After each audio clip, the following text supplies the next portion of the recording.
Hey, how's it going? So, it's so abundantly obvious to me that uh, the master tier, there is no difference between gold and master tier. The difference is that one played more games. That's it. Because look, 1 second, I'm gonna pause. I'll show you something. Okay, so basically a long time ago, the only way to climb,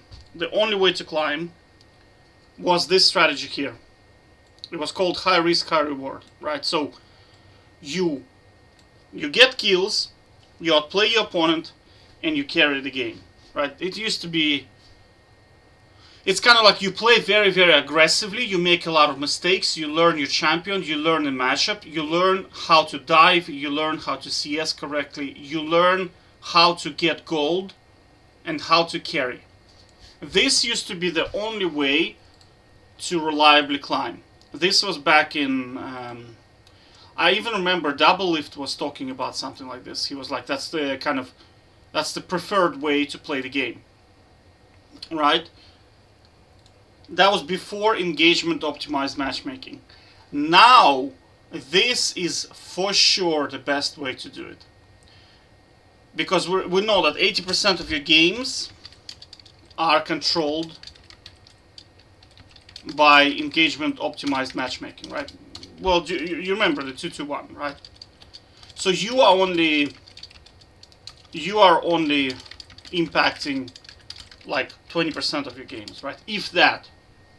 I would not be surprised if it's like 10 or 5%, right? You still get to impact the game, but I mean the percentage is so small.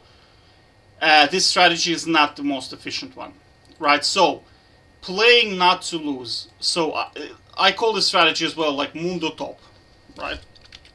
It's pretty much kind of like Mundo Top. What you do is you pick a unkillable tank, something that is very hard to kill, something that has CC, something that is safe. You sit under turret, you wait for ganks, you don't impact the game. Whoever has the better team wins. That's it, right? Now,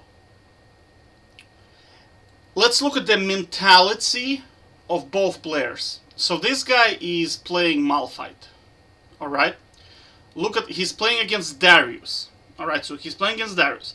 Darius is a very difficult matchup for Malphite, right? So what does he do? He takes Phase Rush and he stacks armor. Look at his build. You see? He takes Phase Rush, he stacks armor. So, do you think he's gonna be impactful in the game? No. He can't kill Darius. Right? Neither Darius can kill him. Right? So, now let's look at Darius. What is Darius building? He's stacking Magic Resist. Do you understand the problem? Right? Both of the players, if we just think in terms of psychology, how they think and what they do, right? They opted to play passively. They opted to play not to lose. And I see League of Legends players, like 95% of them play like that. They play not to lose. And they play to rotate the system. Do you understand? Because with this build, Darius does no damage. Do you see the problem? Because Darius scales with AD. He needs items to be able to kill something, right? But he's opted not to get any kills. He opted to sit under turret and make sure that the Malphite doesn't kill him, right? Well, he basically is farming safely. Do you understand? He figured out that, okay, right? I'm not gonna play to get kills. I'm not gonna play to carry. I'm gonna play to farm, and hopefully whoever gets the better team wins. Do you see what I'm talking about, right? Both players, let's say we do a scientific experiment, and we say, hey, would you like to play this card, or would you like to play this card, right? Which one do you choose? The Malphite guy says, I want to play this card.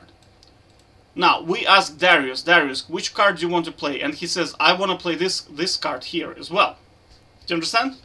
So, when you watch League of Legends players, think, how do they think in terms of how did their brain psychology evolved, and you will see that most of them are playing not to lose. Now, here is the problem with the strategy. You will never get good.